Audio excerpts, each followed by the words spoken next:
আসসালামু আলাইকুম। ওয়ালাইকুম আসসালাম। সবাই ভালো আছেন? আলহামদুলিল্লাহ। তো আলহামদুলিল্লাহ আমরা আস্তে আস্তে একদম দৌড়ায় পৌঁছে যাচ্ছি। আজকে 20 তারিখ শেষ হলো। অনেকের পলায়ন প্রত্যাহারের দিন ছিল। আমরা ইতিমধ্যে জেনে গেছি এই টাঙ্গাইল 6 নাগরপুর দেলদুয়ারে 4 জন স্বতন্ত্র প্রার্থী ছিলেন। সেখান থেকে 2 জন প্রত্যাহার করেছে শুনেছি, আর 2 জন আছে। আগামীকালকে আমাদের মার্কার সিলেকশন ডে। আমাদের স্বতন্ত্র প্রার্থীদের অনেকগুলো প্রতিবন্ধকতা থাকে। একটা প্রতিবন্ধকতা হচ্ছে সিগনেচার কালেকশন করা। কালেকশনের পরে যখন ইনভেস্টিগেশন আসে সেটা একটা ভয়াবহ অবস্থা।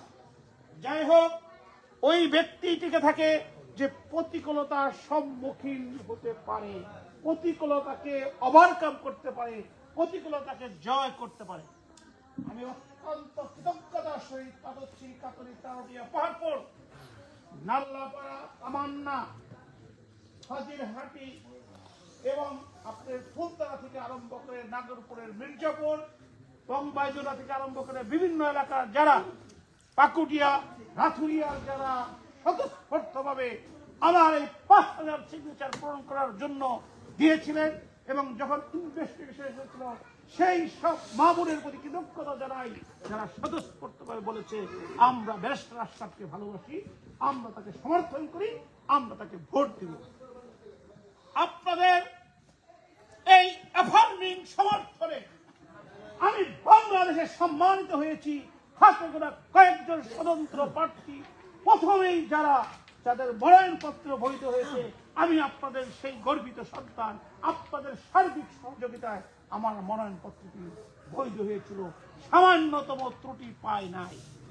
আমি সৃষ্টিকর্তার প্রতি কৃতজ্ঞতার সহিত আপনাদের প্রতি কৃতজ্ঞতা জানাই। কালকে মার্কা দিবে, আমরা ইনশাল্লাহ আমার মুরব্বীদেরকে নিয়ে মার্কা আনতে যাব। মার্কা পাওয়ার সাথে সাথে আপনাদেরকে জানাবো, মার্কাটে পেয়ে এই দেওদুয়ারের পবিত্র ভূমি আতিয়ার জামে মসজিদ, আগে যারা 10 টাকার মধ্যে ছবি ছিল, সেই ঐতিহাসিক মসজিদে আমি মনোনয়নপত্র বৈধ হওয়ার পরেও নামাজ পড়ি, প্রতীক পাওয়ার পরেও নামাজ পড়ি এবং নামাজ পড়ে আনুষ্ঠানিকভাবে দেলদুয়ারের গর্বের স্থান সেই আতিয়া জামে মসজিদ থেকে আমরা ইনশাল্লাহ এই ত্রয়োদশ জাতীয় সংসদের প্রচারণা চালাবো। আপনারা এই শীতের রাত্রে কষ্ট করে বসে আছেন, এই কয়দিন বিভিন্ন আত্মীয় স্বজনের বাড়িতে গিয়েছেন। মনে রাখবেন, আমার দল হচ্ছে মানুষ, রাজনীতি করি মানুষের জন্য, মানুষের কল্যাণের জন্য, মানুষের ভালোবাসার জন্য। ব্যক্তি আশরাফ, ব্যক্তি আপনি 1-2 মানুষের উপকার করতে পারেন, আপনি হাঁপিয়ে উঠবেন। কিন্তু এই সমাজটাকে যদি চেঞ্জ করতে চান, এই অসহায় মানুষগুলোকে যদি ভালোবাসতে চান, তাদের কষ্ট দুর্দশাকে যদি আপনি দূর করতে চান, সর্বপ্রথম সেই কষ্ট, দুর্দশা, অসহায়ত্ব আপনার এই হৃদয়ে ধারণ করতে হবে। আমি কতটুকু ধারণ করতে পেরেছি জানি না, শুধু এইটুকু বলবো, আমি যে মিথ্যা কথা বলি না, আমি যে ইনিয়ে মিনিয়ে কথা বলি না, আমি যে বারবার আপনাদের মাঝে শুনে আসি, ওই ভালোবাসার টানে। কারণ যখন দেখি আপনাদের মতো লোক এই নাগরপুর, দেলদুয়ার তথা সারা বাংলাদেশে যারা কৃষিকাজের সাথে জড়িত আছে, যারা খেটে খাওয়া মানুষগুলো, যারা দিনরাত্রি পরিশ্রম করে, যারা আমার মা বোনরা সারাক্ষণ পরিশ্রম করে, তারা যখন অসুস্থ হয়, মিনিমাম একটা চিকিৎসা, যে ব্যথায় যখন কাতরায়, তখন সরকারি হসপিটালেও তাদের জায়গা হয় না। আমি ইংল্যান্ডে পড়ালেখা করেছি, সেখানে যদি একটা বয়স্ক লোক অসুস্থ হয়, একটা সুইচ থাকে তার গলার মধ্যে, মালার মতো, টিভি দিলে অ্যাম্বুলেন্স চলে আসে, তাদেরকে চিকিৎসা দেওয়া হয়। যারা যতদিন বেঁচে থাকে রাষ্ট্র তাদের সমস্ত প্রকার তত্ত্বাবধান করে। আর আমার দেশে মৃত্যুর মুখে দাঁড়িয়েও আমরা সে চিকিৎসা পাই না, ওষুধ পাই না, কাঁদতে কাঁদতে বলতে হয়।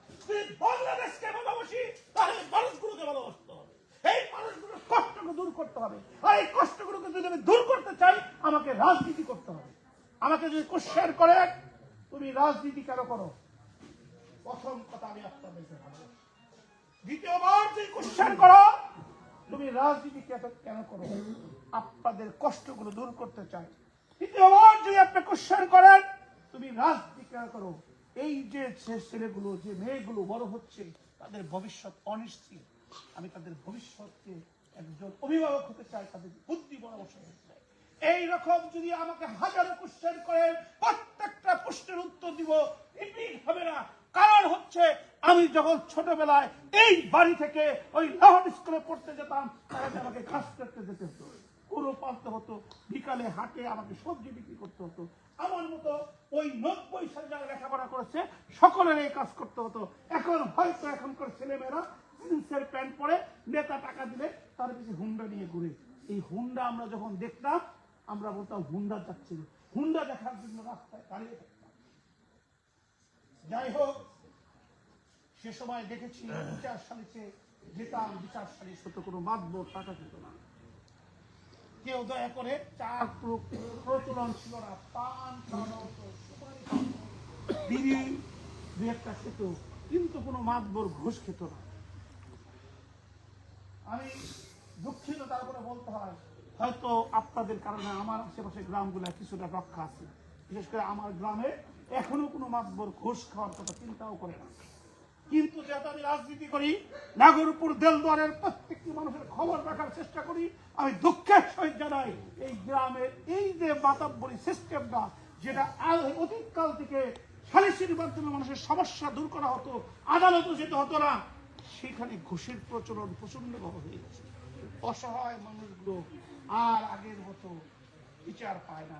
আগে দেখতাম, সেটা আমার দাদার বাড়ি বলেন আর আপনার বাড়ি বলেন, উক্কার মধ্যে ওই দড়ির মধ্যে আগুন দিয়ে রাখতো, সেখানে তামাক থাকতো, উক্কা থাকতো, ওই আগুন দিয়ে উক্কা খেত ফ্রি, বিচার খেত ফ্রি।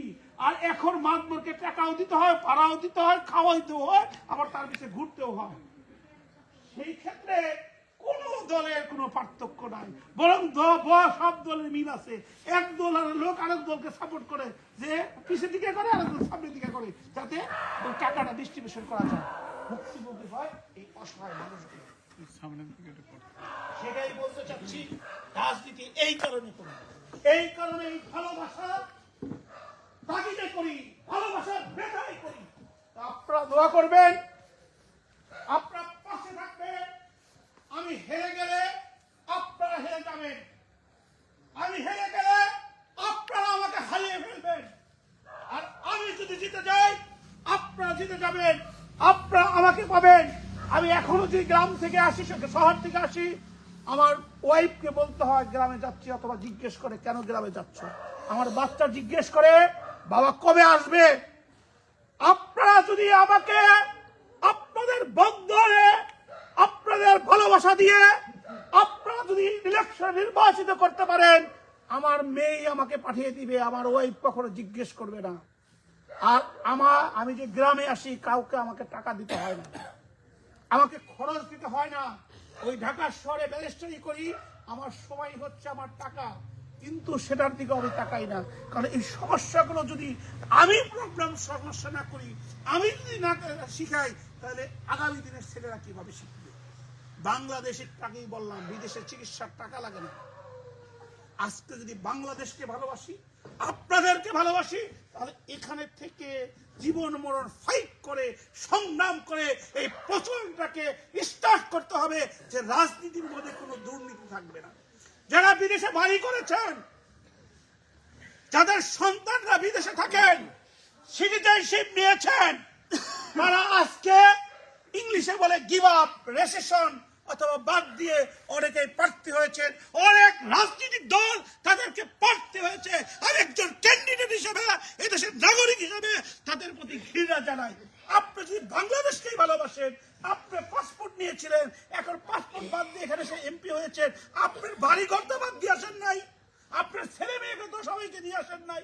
তার মানে এই অসহায় গরিব মানুষকে বিক্রি করে, তাদের ব্যবহার করে, টাকা পয়সা লুট করে আবার নিয়ে যাবেন। এই প্রতিবাদগুলো আপনাদের করতে হবে। আমি হয়তো নির্বাচিত হব না, কিন্তু আমি এই প্রতিবাদগুলো আপনাদেরকে শেখাবো। যারা বিদেশে থাকেন, বাড়ি করেন, বহুলাহান রাখেন, সম্পদ করেন, তাদেরকে এই দেশ থেকে এক পয়সা পাচার করতে দেওয়া হবে না যদি আপনারা আমার সাথে থাকেন। সেই সংকল্প, সেই ডিটারমিনেশন, সেই আত্মবিশ্বাস নিয়ে নেমেছি, কারণ আপনারা আছেন। ইনশাল্লাহ কালকে প্রতীক পাওয়ার পরে এই নাগরপুর দেলদরের প্রত্যেকটি ঘরে ঘরে আপনাদের এই সংগ্রামের বাণী, এই কথা প্রচার করতে হবে, এই বাণী প্রচার করতে হবে। এই দেশ আপনার, এই দেশের মাটি আপনার, এই দেশে বেঁচে থাকার অধিকার আপনার। এই সুন্দরভাবে বেঁচে থাকার জন্য আমাদের মতো যারা আমরা দেশকে ভালোবাসি, আপনাদেরকে ভালোবাসি, তাদেরকে সাপোর্ট করতে হবে। আজকে আপনাদের কাছে দোয়া রাখছি, কালকে ইনশাল্লাহ প্রতীকের পর আবার দেখা হবে, এবং যে কয়টা দিন সময় পাবো আশা করি আপনারা সকালে আমার সাথে থাকবেন। আমরা প্রত্যেকটা সেকেন্ড সুন্দরভাবে ব্যবহার করতে চাই, সকলের কাছে যেতে চাই। নাগরপুর দেলদরকে সহমর্মিতা, ভ্রাতৃত্ববোধ, সন্ত্রাসকে ঘৃণা করতে চাই, ভ্রাতৃত্ববোধ দিয়ে সবাইকে আলিঙ্গন করতে চাই। আপনারা পাশে থাকবেন, সবাই ভালো থাকবেন। আবার আপনাদের সাথে কথা হবে। যারা ফেসবুকের মাধ্যমে শুনছেন দেশ বিদেশে, তারা আমার জন্য দোয়া করবেন, আমি যেন সৎভাবে এই দেশের মানুষের পাশে থাকতে পারি। আসসালামু আলাইকুম।